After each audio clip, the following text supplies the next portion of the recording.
to pounce on a rebound was Isaac Mensah, but it's Kotoko who swing into top gear. And now Gripman has been beaten.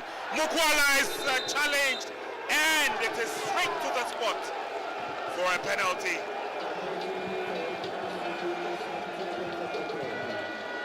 Controlled nicely. Gripman went down but was beaten to it, and that was the leg, the trailing foot of Kekeli in the 18-yard box. But the smartness of Desse Mukwala in full effect. It's Desse Mukwala against Asare. It's the poorest of penalty kicks we've seen from Mukwala, that's for sure. Meanwhile, Asare goes down. But here's the penalty kick again. Poorly taken from Desse Mukwala. It's not the best of penalties, and I'm sure it's one of the worst we've seen from the striker.